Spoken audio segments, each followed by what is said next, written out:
मेरे प्यारे देशवासियों, नमस्कार। आप सब लॉकडाउन में इस मन की बात को सुन रहे हैं।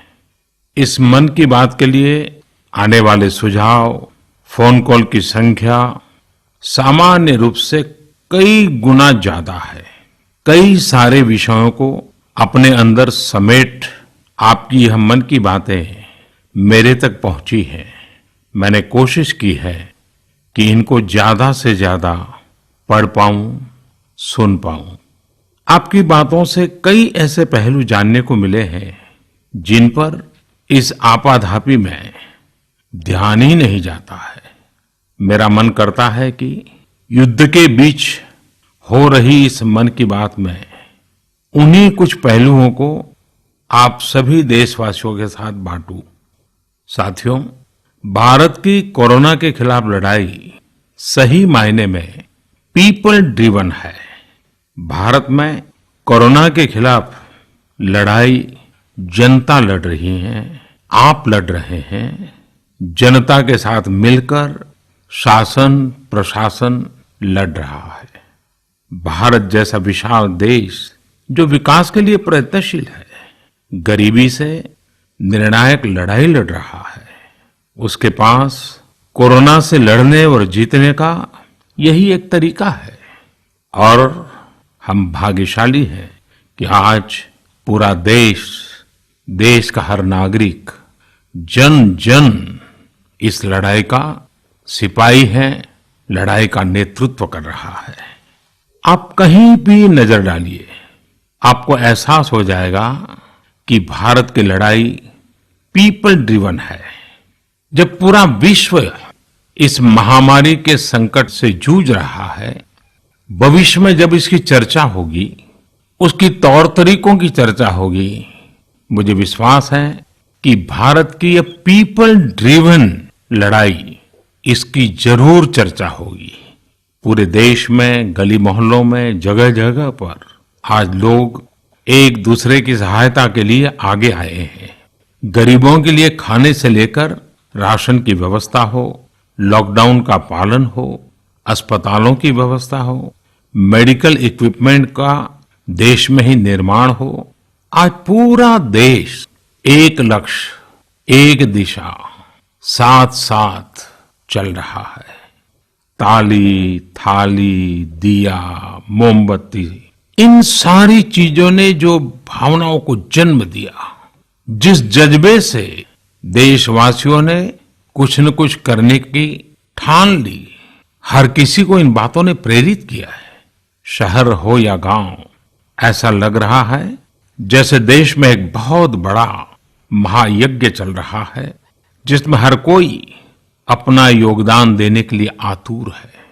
हमारे किसान भाई बहनों को ही देखिए, एक तरफ वो इस महामारी के बीच अपने खेतों में दिन रात मेहनत कर रहे हैं और इस बात की भी चिंता कर रहे हैं कि देश में कोई भी भूखा न सोए। हर कोई अपने सामर्थ्य के हिसाब से इस लड़ाई को लड़ रहा है। कोई किराया माफ कर रहा है, तो कोई अपनी पूरी पेंशन या पुरस्कार में मिली राशि को पीएम केयर्स में जमा करा रहा है। कोई खेत की सारी सब्जियां दान दे रहा है, तो कोई हर रोज सैकड़ों गरीबों को मुफ्त भोजन करा रहा है। कोई मास्क बना रहा है। कहीं हमारे मजदूर भाई बहन क्वारंटीन में रहते हुए जिस स्कूल में रह रहे हैं, उसकी रंगाई पुताई कर रहे हैं। साथियों, दूसरों की मदद के लिए आपके भीतर हृदय के किसी कोने में जो ये उमड़ता घुमड़ता भाव है ना, वही कोरोना के खिलाफ भारत की इस लड़ाई को ताकत दे रहा है। वही इस लड़ाई को सच्चे मायने में पीपल ड्रिवन बना रहा है। और हमने देखा है पिछले कुछ साल में हमारे देश में यह मिजाज बना है, निरंतर मजबूत होता रहा है।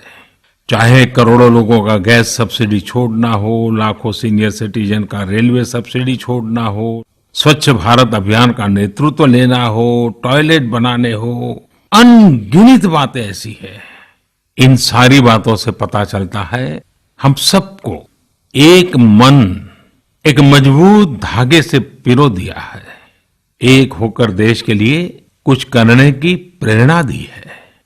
मेरे प्यारे देशवासियों, मैं पूरी नम्रता पूर्वक, बहुत ही आदर के साथ आज 130 करोड़ देशवासियों की इस भावना को सर झुका करके नमन करता हूं।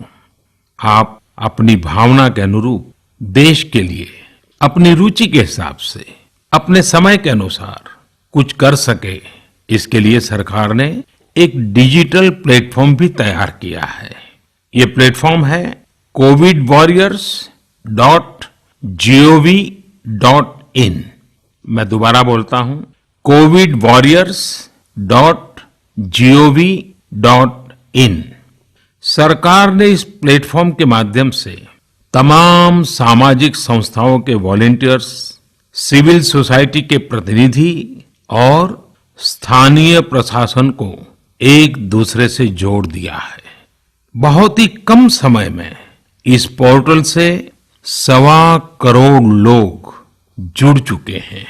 इनमें डॉक्टर, नर्सिस से लेकर हमारी आशा, एएनएम बहनें, हमारे एनसीसी, एनएसएस के साथी, अलग अलग फील्ड के तमाम प्रोफेशनल्स, उन्होंने इस प्लेटफॉर्म को अपना प्लेटफॉर्म बना लिया है।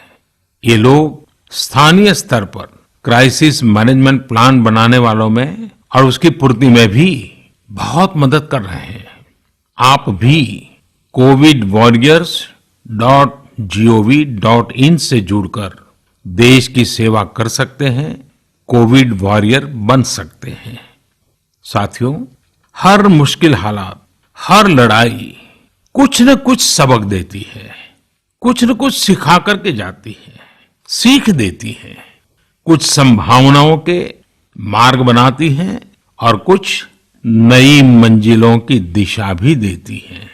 इस परिस्थिति में आप सब देशवासियों ने जो संकल्प शक्ति दिखाई है, उससे भारत में एक नए बदलाव की शुरुआत भी हुई है। हमारे बिजनेस, हमारे दफ्तर, हमारे शिक्षण संस्थान, हमारा मेडिकल सेक्टर, हर कोई तेजी से नए तकनीकी बदलावों की तरफ भी बढ़ रहे हैं। टेक्नोलॉजी के फ्रंट पर तो वाकई ऐसा लग रहा है कि देश का हर इनोवेटर नई परिस्थितियों के मुताबिक कुछ न कुछ नया निर्माण कर रहा है। साथियों, देश जब एक टीम बनकर के काम करता है, तब क्या कुछ होता है, ये हम अनुभव कर रहे हैं। आज केंद्र सरकार हो, राज्य सरकार हो, इनका हर एक विभाग और संस्थान राहत के लिए मिलजुल करके पूरी स्पीड से काम कर रहे हैं। हमारे एविएशन सेक्टर में काम कर रहे लोग हों, रेलवे कर्मचारी हो, ये दिन रात मेहनत कर रहे हैं ताकि देशवासियों को कम से कम समस्या हो। आप में से शायद बहुत लोगों को मालूम होगा कि देश के हर हिस्से में दवाइयों को पहुंचाने के लिए लाइफलाइन उड़ान नाम से एक विशेष अभियान चल रहा है। हमारे इन साथियों ने इतने कम समय में देश के भीतर ही 3 लाख किलोमीटर की हवाई उड़ान भरी है और 500 टन से अधिक मेडिकल सामग्री देश के कोने कोने में आप तक पहुंचाया है। इसी तरह रेलवे के साथी लॉकडाउन में भी लगातार मेहनत कर रहे हैं ताकि देश के आम लोगों को जरूरी वस्तुओं की कमी न हो। इस काम के लिए भारतीय रेलवे करीब करीब 60 से अधिक रेल मार्ग पर 100 से भी ज्यादा पार्सल ट्रेन चला रही है। इसी तरह दवाओं की आपूर्ति में हमारे डाक विभाग के लोग बहुत अहम भूमिका निभा रहे हैं। हमारे ये सभी साथी सच्चे अर्थ में कोरोना के वॉरियर ही हैं। साथियों, प्रधानमंत्री गरीब कल्याण पैकेज के तहत गरीबों के अकाउंट में पैसे सीधे ट्रांसफर किए जा रहे हैं। वृद्धावस्था पेंशन जारी की गई है। गरीबों को 3 महीने के मुफ्त गैस सिलेंडर, राशन जैसी सुविधाएं भी दी जा रही हैं। इन सब कामों में सरकार के अलग अलग विभागों के लोग, बैंकिंग सेक्टर के लोग एक टीम की तरह दिन रात काम कर रहे हैं और मैं हमारे देश की राज्य सरकारों की भी इस बात के लिए प्रशंसा करूंगा कि वो इस महामारी से निपटने में बहुत सक्रिय भूमिका निभा रही है। स्थानीय प्रशासन, राज्य सरकारें जो जिम्मेदारी निभा रही हैं, उसकी कोरोना के खिलाफ लड़ाई में बहुत बड़ी भूमिका है। उनका ये परिश्रम बहुत प्रशंसनीय है। मेरे प्यारे देशवासियों, देश भर से स्वास्थ्य सेवाओं से जुड़े लोगों ने अभी हाल ही में जो अध्यादेश लाया गया है, उस पर अपना संतोष व्यक्त किया है। इस अध्यादेश में कोरोना वॉरियर्स के साथ हिंसा, उत्पीड़न और उन्हें किसी रूप में चोट पहुंचाने वालों के खिलाफ बेहद सख्त सजा का प्रावधान किया गया है। हमारे doctor, nurses, paramedical staff, community health workers और ऐसे सभी लोग जो देश को कोरोना मुक्त बनाने में दिन रात जुटे हुए हैं, उनकी रक्षा करने के लिए ये कदम बहुत जरूरी था।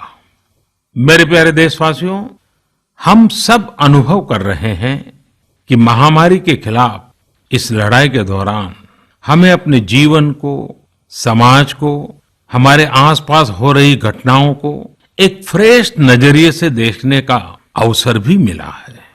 समाज के नजरिए में भी व्यापक बदलाव आया है। आज अपने जीवन से जुड़े हर व्यक्ति की अहमियत का हमें आभास हो रहा है। हमारे घर में काम करने वाले लोग हो, हमारी जरूरतों को पूरा करने के लिए काम करने वाले हमारे सामान्य कामगार हो, पड़ोस की दुकानों में काम करने वाले लोग हो, इन सब की कितनी बड़ी भूमिका है, हमें ये अनुभव हो रहा है। इसी तरह जरूरी सेवाओं की डिलीवरी करने वाले लोग, मंडियों में काम करने वाले हमारे मजदूर भाई बहन, हमारे आस पड़ोस के ऑटो चालक, रिक्शा चालक, आज हम अनुभव कर रहे हैं कि इन सब के बिना हमारा जीवन कितना मुश्किल हो सकता है। आजकल सोशल मीडिया में हम सब लोग लगातार देख रहे हैं कि लॉकडाउन के दौरान लोग अपने इन साथियों को न सिर्फ याद कर रहे हैं, उनकी जरूरतों का ध्यान रख रहे हैं, बल्कि उनके बारे में बहुत सम्मान से लिख भी रहे हैं। आज देश के हर कोने से ऐसी तस्वीरें आ रही हैं कि लोग सफाई कर्मियों पर पुष्प वर्षा कर रहे हैं। पहले उनके काम को संभवतः आप भी कभी नोटिस नहीं करते थे। डॉक्टर हो, सफाई कर्मी हो, अन्य सेवा करने वाले लोग हो, इतना ही नहीं, हमारी पुलिस व्यवस्था को लेकर भी आम लोगों के सोच में काफी बदलाव हुआ है। पहले पुलिस के विषय में सोचते ही नकारात्मकता के सिवाय हमें कुछ नजर नहीं आता था। हमारे पुलिसकर्मी आज गरीबों, जरूरतमंदों को खाना पहुंचा रहे हैं, दवा पहुंचा रहे हैं। जिस तरह से हर मदद के लिए पुलिस सामने आ रही है, इससे पुलिसिंग का मानवीय और संवेदनशील पक्ष हमारे सामने उभर करके आया है, हमारे मन को झकझोर दिया है, हमारे दिल को छू लिया है। एक ऐसा अवसर है जिसमें आम लोग पुलिस से भावात्मक तरीके से जुड़ रहे हैं। हमारे पुलिस कर्मियों ने इसे जनता की सेवा के एक अवसर के रूप में लिया है और मुझे पूरा विश्वास है इन घटनाओं से आने वाले समय में सच्चे अर्थ में बहुत ही सकारात्मक बदलाव आ सकता है और हम सब ने इस सकारात्मकता को कभी भी नकारात्मकता के रंग से रंगना नहीं है। साथियों, हम अक्सर सुनते हैं प्रकृति, विकृति और संस्कृति। इन शब्दों को एक साथ देखें और इसके पीछे के भाव को देखें तो आपको जीवन को समझने का भी एक नया द्वार खुलता हुआ दिखेगा।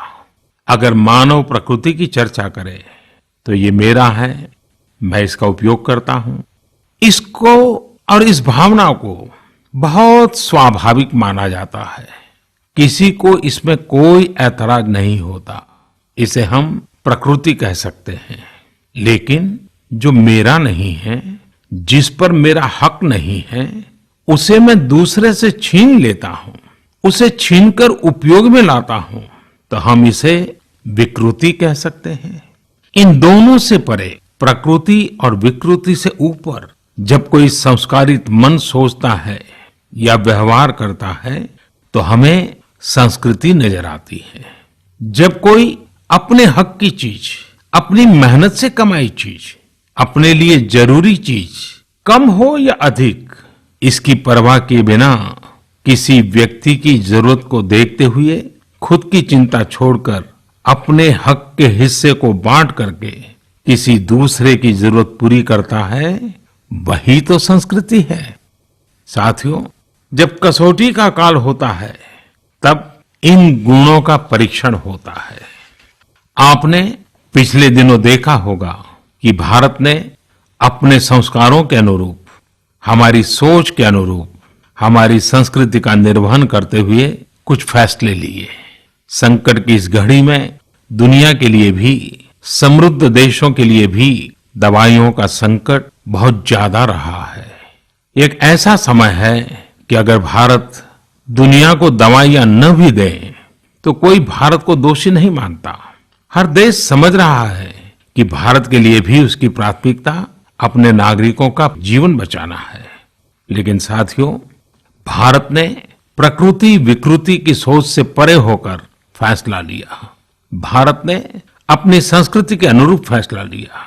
हमने भारत की आवश्यकताओं के लिए जो करना था उसका प्रयास तो बढ़ाया ही, लेकिन दुनिया भर से आ रही मानवता की रक्षा की पुकार पर भी पूरा ध्यान दिया।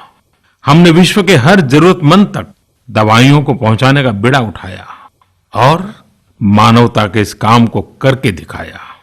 आज जब मेरी अनेक देशों के राष्ट्राध्यक्षों से फोन पर बात होती है तो वो भारत की जनता का आभार जरूर व्यक्त करते हैं। जब वो लोग कहते हैं thank you India, thank you people of India, तो देश के लिए गर्व और बढ़ जाता है। इसी तरह इस समय दुनिया भर में भारत के आयुर्वेद और योग के महत्व को भी लोग बड़े विशिष्ट भाव से देख रहे हैं। सोशल मीडिया पर देखिए, हर तरफ इम्यूनिटी बढ़ाने के लिए किस तरह से भारत के आयुर्वेद और योग की चर्चा हो रही है। कोरोना की दृष्टि से आयुष मंत्रालय ने इम्यूनिटी बढ़ाने के लिए जो प्रोटोकॉल दिया था, मुझे विश्वास है कि आप लोग इसका प्रयोग जरूर कर रहे होंगे। गर्म पानी, काढ़ा और जो अन्य दिशा निर्देश आयुष मंत्रालय ने जारी किए हैं वो आप अपनी दिनचर्या में शामिल करेंगे तो आपको बहुत लाभ होगा। साथियों, वैसे ये दुर्भाग्य रहा है कि कई बार हम अपनी ही शक्तियां और समृद्ध परंपराओं को पहचानने से इनकार कर देते हैं। लेकिन जब विश्व का कोई दूसरा देश एविडेंस बेस्ड रिसर्च के आधार पर वही बात करता है, हमारी ही फॉर्मूला हमें सिखाता है, तो हम उसे हाथों हाथ ले लेते हैं। संभवतः इसके पीछे एक बहुत बड़ा कारण सैकड़ों वर्षों की हमारी गुलामी का कालखंड रहा है। इस वजह से कभी कभी हमें अपनी ही शक्ति पर विश्वास नहीं होता है, हमारा आत्मविश्वास कम नजर आता है। इसलिए हम अपने देश की अच्छी बातों को, हमारे पारंपरिक सिद्धांतों को एविडेंस बेस्ड रिसर्च के आधार पर आगे बढ़ाने के बजाय उसे छोड़ देते हैं, उसे हीन समझने लगते हैं। भारत की युवा पीढ़ी को अब इस चुनौती को स्वीकार करना होगा। जैसे विश्व ने योग को सहज स्वीकार किया है, वैसे ही हजारों वर्षों पुराने हमारे आयुर्वेद के सिद्धांतों को भी विश्व अवश्य स्वीकार करेगा। हाँ, इसके लिए युवा पीढ़ी को संकल्प लेना होगा और दुनिया जिस भाषा में समझती है उस वैज्ञानिक भाषा में हमें समझाना होगा, कुछ करके दिखाना होगा। साथियों, वैसे कोविड-19 के कारण कई सकारात्मक बदलाव हमारे काम करने के तरीके, हमारी जीवन शैली और हमारी आदतों में भी स्वाभाविक रूप से अपनी जगह बना रहे हैं। आपने सबने भी महसूस किया होगा इस संकट ने कैसे अलग अलग विषयों पर हमारी समझ और हमारी चेतना को जागरूक किया है।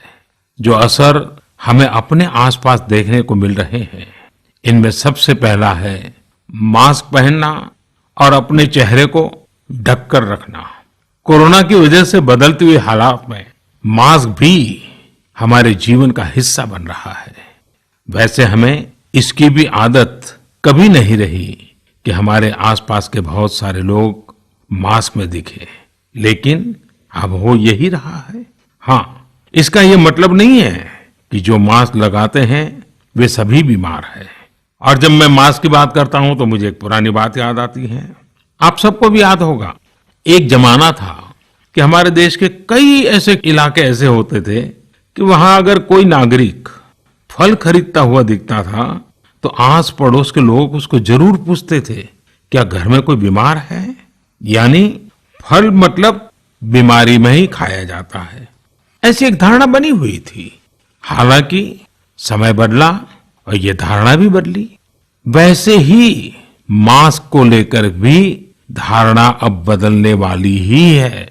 आप देखिएगा, मास्क अब सभ्य समाज का प्रतीक बन जाएगा। अगर बीमारी से खुद को बचना है और दूसरों को भी बचाना है तो आपको मास्क लगाना पड़ेगा। और मेरा तो सिंपल सुझाव रहता है, गमछा मुंह ढकना है। साथियों, हमारे समाज में एक और बड़ी जागरूकता ये आई है कि अब सभी लोग ये समझ रहे हैं कि सार्वजनिक स्थानों पर थूकने के क्या नुकसान हो सकते हैं। यहां वहां कहीं पर भी थूक देना गलत आदतों का हिस्सा बना हुआ था। ये स्वच्छता और स्वास्थ्य को गंभीर चुनौती भी देता था। वैसे एक तरह से देखें तो हम हमेशा से ही इस समस्या को जानते रहे, लेकिन ये समस्या समाज से समाप्त होने का नाम ही नहीं ले रही थी।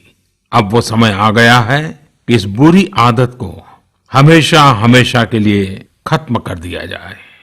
कहते भी हैं कि बेटर लेट देन नेवर। तो देर भले हो गई हो, लेकिन अब ये थूकने की आदत छोड़ देनी चाहिए।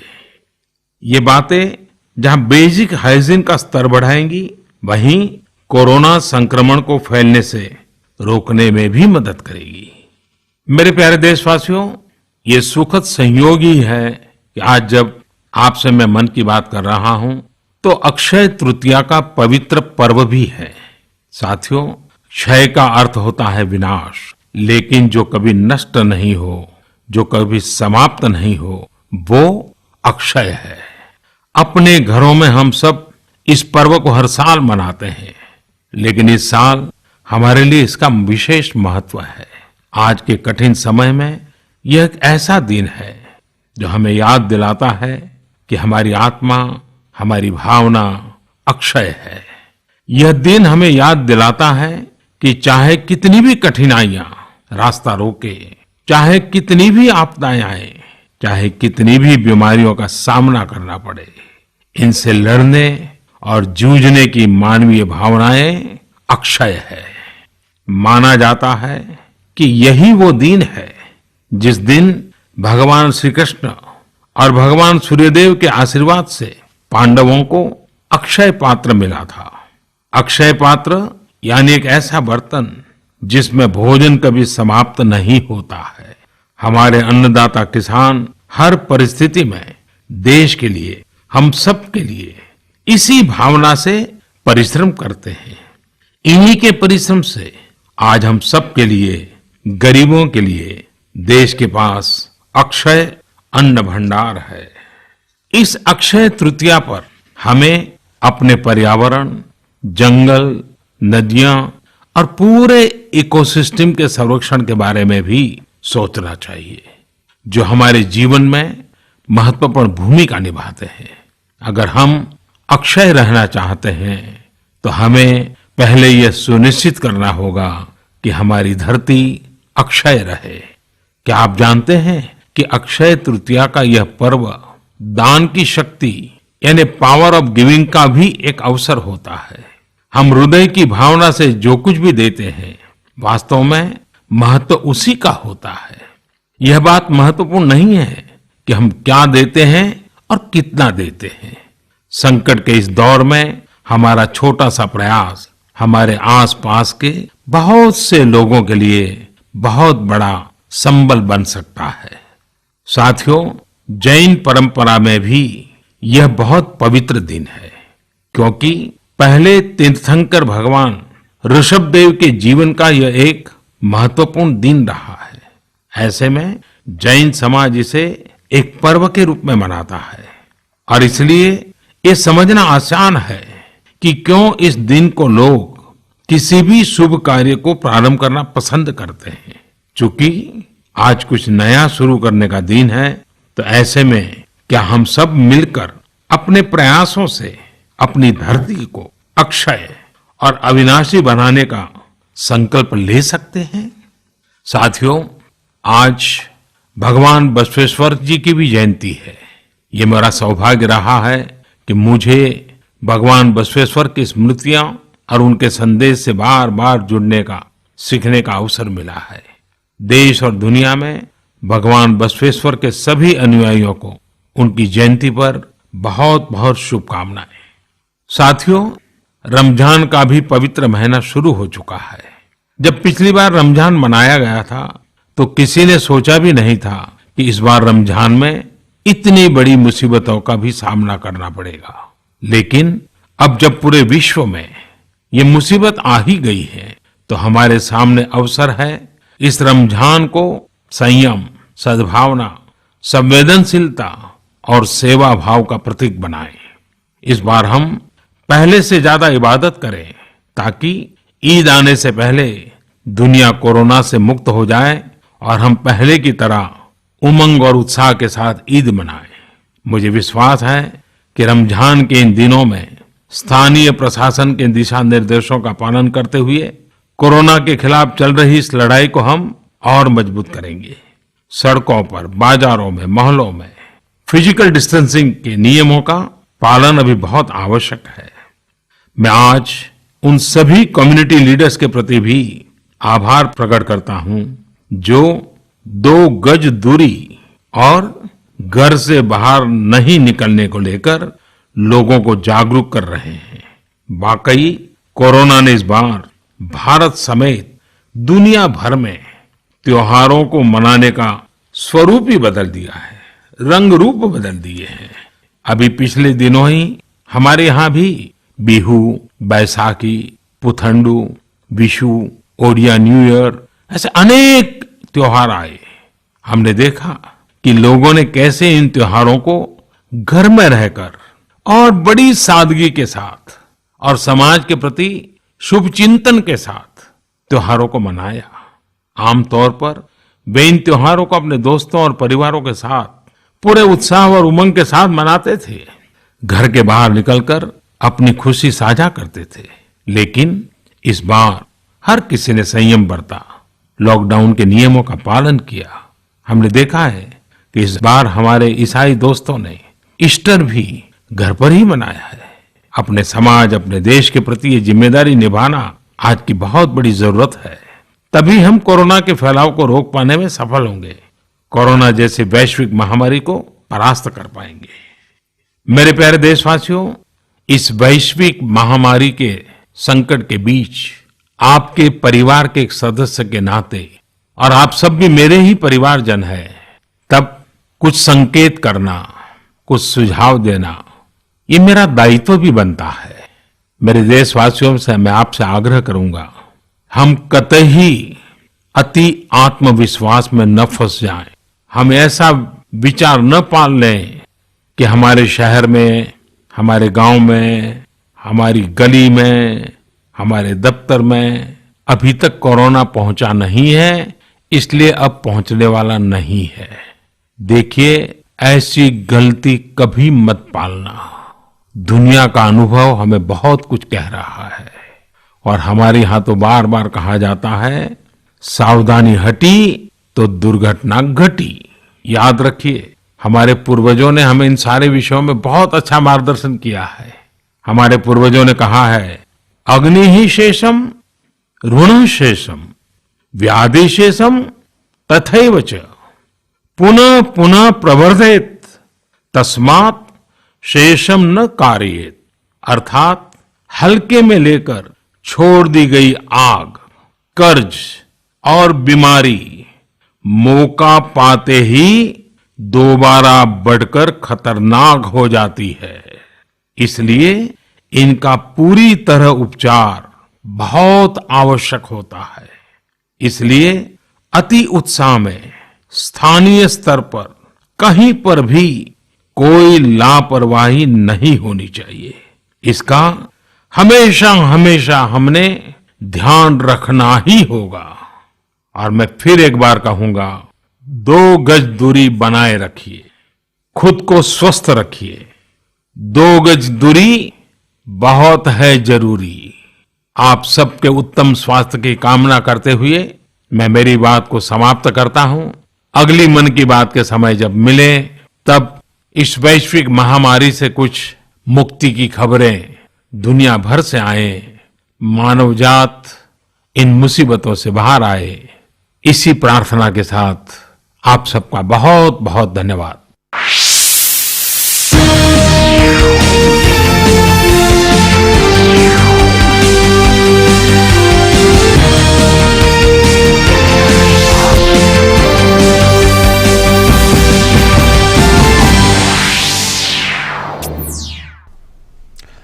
नमस्कार, इस खास कार्यक्रम में आप सभी का स्वागत है। जैसा कि आपने देखा कि प्रधानमंत्री ने आज मन की